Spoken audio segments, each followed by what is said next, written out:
આજે આપણે જોઈશું ધાધરને મટાડવાના ઘરેલું ઉપાયો.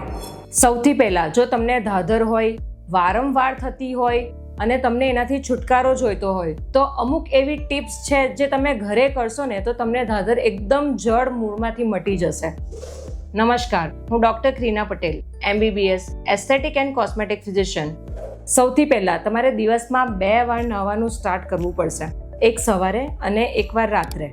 તમે જ્યારે નાહી લો છો, તમારા જે ભીના કપડાં હોય, તમારા ટોવેલ હોય, એ બધું તમારે અલગ ગરમ પાણીમાં ધોવા માટે નાખવાનું છે. એમાં એક ઢાંકણ ડેટોલ નાખી દેવાનું.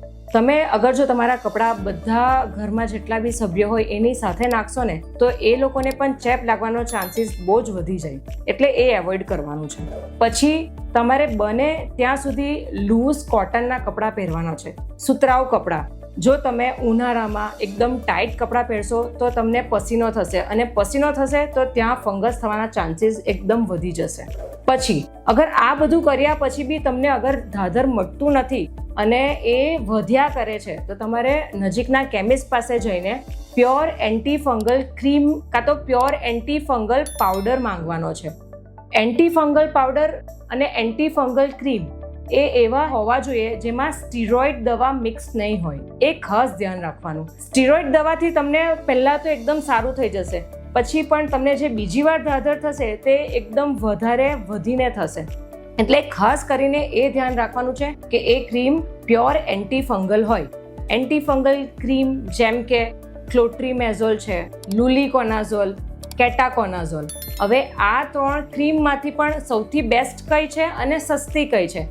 તો કેટાકોનાઝોલ ક્રીમ એ સૌથી અસરદારક છે અને સૌથી સસ્તી પણ છે, જે તમે યુઝ કરી શકો છો. તમારે દિવસમાં 2 વાર યુઝ કરવાની છે, એકવાર સવારે નાહીને અને એકવાર રાત્રે નાહીને. એ યુઝ કર્યા બાદ તમારે કમસે કમ એને 2 થી 3 મહિના સુધી યુઝ કરવું પડશે, જ્યાં સુધી તમારો ડાઘ નહીં મટે ત્યાં સુધી. જો આ બધું ફોલો કર્યા પછી પણ તમને ધાધર મટતી નથી તો તમે ચેતી જજો.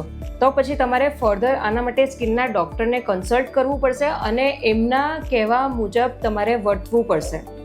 એ સિવાય આવા કોઈ પણ ધાધર રિલેટેડ ક્વેશ્ચન્સ હોય કે ક્વેરી હોય તો નીચે કોમેન્ટ બોક્સમાં જરૂરથી કોમેન્ટ કરજો. Thank you so much.